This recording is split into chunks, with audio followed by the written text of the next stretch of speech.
Hey everybody, Michael here from GetFitOver40.com, and today we're going to talk about a very controversial subject, SARMs, okay? So I'll get into it a little bit, I'll describe a little bit what they are, I'll give you my 2 cents on it. Now I have talked about another SARM, or sort of SARM, MK677, in a different video, and I'll kind of go over it again in this video really quickly. I'm not going to get into a lot of details, I am by far no expert, and I'm going to read off of my cheat sheet a lot because, well, typically before I make a video, I like to kind of write everything down, get my thoughts out, because I usually like to post a written version of the video over on GetFitOver40.com, and so having it pre-written just makes it a little bit easier for me to just put it right in there and go from this, use it as my sort of cheat sheet. So lots of reading today, because there's lots of stuff that, you know, I'm not an expert at, right? Okay, so before we begin, it must be understood that SARMs are strictly for research use, okay, and they're not intended for human consumption at this time, okay? So taking a SARM will have unknown risks involved. We don't know, like they just haven't been around, well, as long as other things like steroids, and a lot of them are new and they haven't been tested. So for this reason, if you are a human being, I do not recommend using or taking SARMs. There's just too little that's known about them. Now that said, I know lots of people are going to take SARMs irregardless of the consequences for various reasons anyway, like just like people take steroids and, you know, too much or whatever, take the wrong kinds of steroids and they abuse their bodies.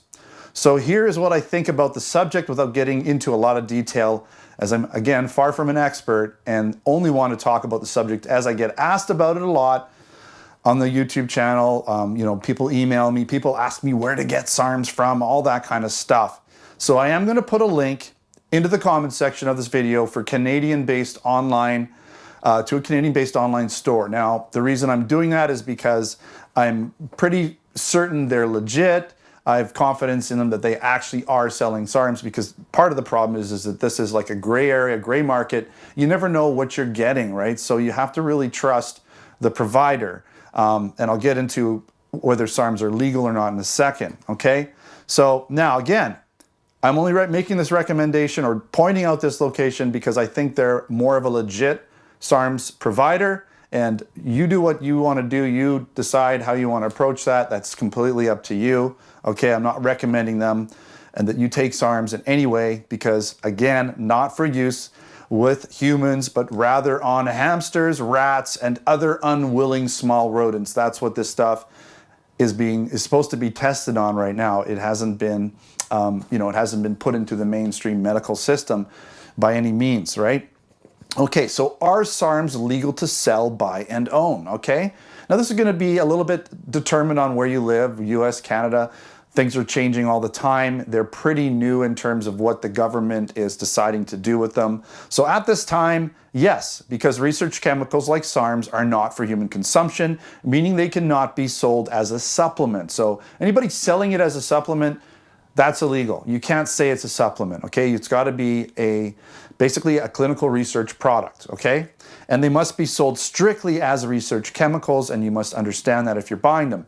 This status could change at any time, as the government has recently been getting involved and trying to figure out just what to do and how to classify SARMs, because they're getting more popular. You know, when it's not a big popular thing, the government doesn't really care. There's only a few people involved. They're going to focus their attention on bigger problems, bigger matters. So it is getting, SARMs are getting out there.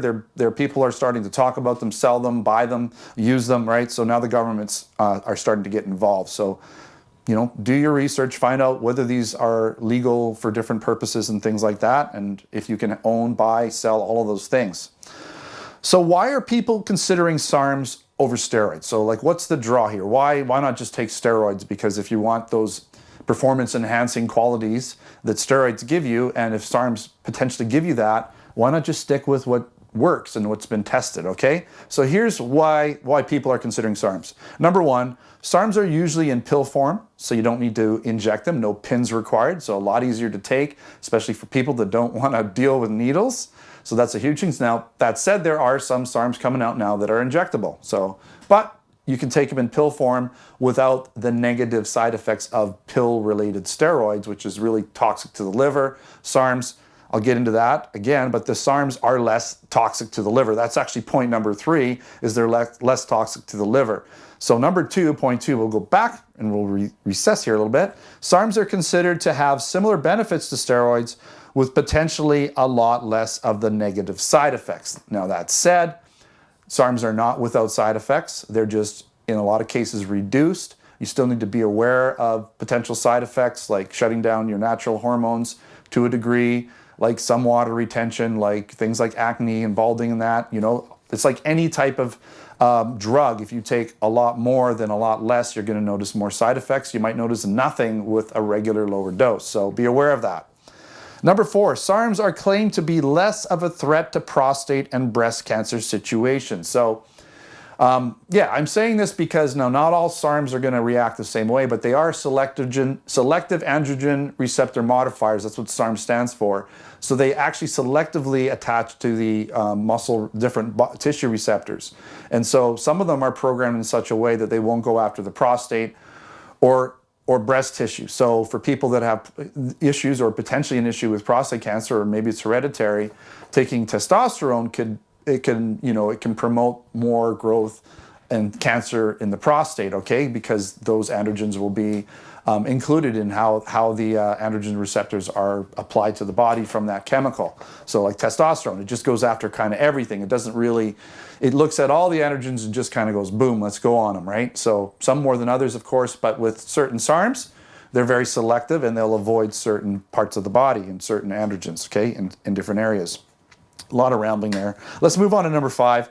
SARMs are claimed to have less suppression of your body's own natural hormones. Okay, I say less, but not entirely. Okay, so there is going to be some. It's just typically going to be a lot less than taking something like testosterone or whatever. But you can still get shut down from SARMs. Okay, so why SARMs may be dangerous even more than steroids. So okay, you've heard about the benefits. Sounds good. What about the negative stuff? SARMs are not thoroughly tested on humans or even animals for that matter. Now, there's limited testing on some of these newer SARMs, just a handful of animal testing and no human testing at all in some cases. Some SARMs will have human testing done, so there's that. So some of the ones that have been out a little bit longer, perhaps, or ones that have made it further down the chain have, they do have more human trial testing done. But not nearly as much as steroids, for instance. SARMs have very few long-term studies done. Basically, it's the same thing. But because, most of them are pretty new, most of them have limited research, not a lot of people have been taking them for a lot of years, so it's hard to know what's going to happen long-term with the SARMs, okay? Number 3, SARMs are really only available on the gray market, so quality control is non-existent. What are you actually getting when you buy such a product? So you're not going to get pharmaceutical grade SARMs. Whether they tell you that or not, it's not coming from a pharmacy. There aren't pharmacies, like actual pharmacies, legal pharmacies that make SARMs. Not that I'm aware of, at least not now. And in most of the stuff that you're going to be getting from your suppliers are going to be gray market. I don't want to call it black market because it's not illegal, but gray market SARMs. Let's call it gray market, okay? All right. Point number 4. You simply just don't know what's going to happen if you take SARM short or long term. You don't know, okay? So it's just one of those things. You're taking a chance. We just don't know. There's going to be some positive things from them. Obviously, people wouldn't take them if they didn't get some positive benefits. But what could those negative benefits be, right? We don't know. Okay.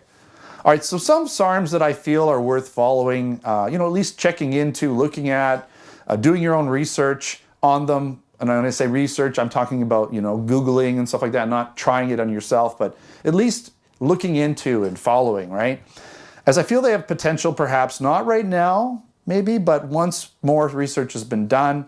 Again, there's always going to be people out there who want to be human guinea pigs. I know that, but let's talk about the MK677. This is the ibutamoren, and I did a video on that, on that particular product. Technically not a SARM, but rather a secret, I always forget how to say this. Secret, oh boy, it's spelled, I even asked Google how to say it. Let's ask Google. Hey Google, how do you pronounce the word SECRETAGOGUE?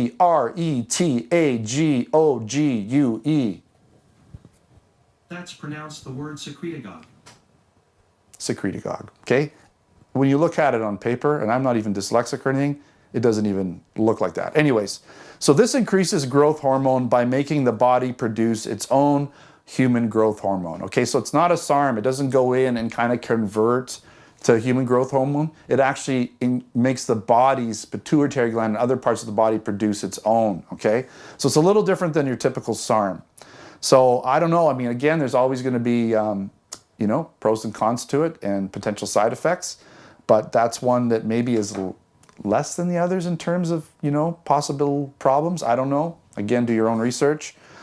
All right, RAD 140, it's called Testolone, and this works like testosterone in your system, but with less risk of breast and prostate cancer side effects. So the reason I bring this up is because, like, what if you're a person who's really, you know, prone to, you've got hereditary prostate cancer or breast cancer or whatever for women, and you know, you really don't want to take something like testosterone because that can sometimes promote prostate cancer, can make it grow more if you have it, or start it growing, all those kinds of things. Whereas RAD 140, pretty much, it actually works the other way. It, in a sense, it helps reduce the possibility of prostate cancer. And in a way, when you take it, it goes in your body and it replaces the testosterone. So it's going to shut your testosterone down, but it kind of acts exactly like it. So you feel and get a lot of the benefits of testosterone without having that going into your system and having all the DHE and anti-estrogen stuff and potential prostate problems. So that's an interesting one, okay? Look into that one if that's something that interests you. SR 9009, stenobolic. Now this is kind of considered exercise in a pill. So I'm not really, other than this, the RAD 140, which is kind of like testosterone, I'm not really talking about a lot of these SARMs that act like steroid hormones. Most of these are kind of different. They're going to act like, they're going to do something else other than necessarily attach to the muscles and make your muscles grow, okay, like a typical steroid would. So this stenobolic, it's exercise in a pill. It speeds up the metabolism, it improves endurance, prevents muscle wasting, helps with recovery, reduces cholesterol levels, and can even reduce blood pressure just by taking a pill. That's why they call it exercise in a bottle. You know, your metabolism, even at rest, can increase up to 5%. And when you do work out, you get even more benefits from it, okay? So, including like reduced cholesterol, what's wrong with that? And lower blood pressure, I think those are all good things. But again, those are the positive things. What could there be that's negative about SR 9009 stenobolic? We don't know, right? That's the mystery. Okay, YK11, myostatin inhibitor. Okay, so there's no fancy name for it. It's just called YK11 as far as I know. No. Now it reduces myostatin in the body, which allows the muscles to keep growing. So we have something in our body called myostatin, and it literally tells your muscles to stop getting too big. If your muscles didn't have this, they would just keep growing even with very little stimulation. If you've ever seen those huge cows that are super muscular, and even some dogs that are super muscular, like crazy, they look like bodybuilders. These cows are just enormous. It's just like they're just shredded and ripped and unbelievable. They have myostatin deficiency. So they have a deficiency of myostatin and their muscles keep growing. So YK11 helps to reduce the myostatin in your body, which theoretically allows your muscles to grow larger without taking steroids, okay, or taking androgen receptors. So my takeaway on all of this is that SARMs are probably going to be in the new PEDs of the future, maybe even eliminating steroids altogether. I don't know. SARMs may also have a place in the health system for people with muscle wasting diseases, prostate or breast cancer, things like that, or maybe, you know, problems with human growth hormone, too low levels. They might be able to help that instead of using actual human growth hormone. All of that could be used in the medical industry if it's all approved, right? Now, if you decide you want to start using SARMs, right, now, then don't be surprised if you grow a third arm, right? You might grow a third arm or maybe an extra ear on the top of your head. I'm just kidding you. That's probably not going to happen. I can't guarantee it, but that's probably not going to happen, right? But, you know, you are taking a risk, and the benefits, you know, do they really outweigh those risks? I mean, based on the fact that you don't even know what the risks are those benefits worth it? I don't know. right? That's really up to you to decide. This has just been a topic of discussion, right? I'm not advocating SARMs or steroids or anything like that. It's just a very hot topic in the health and, in the health industry, in the bodybuilding industry, in the fitness industry, in the sports industry. It's a huge topic, okay? It's something that a lot of people are talking about. And so I wanted to give my 2 cents in, all right? Thanks for watching another getfitover40.com video. Don't forget to subscribe. Check me out on Facebook, Twitter, and Instagram. I hope this video was informational, as it was only for informational purposes. Until next time, take care.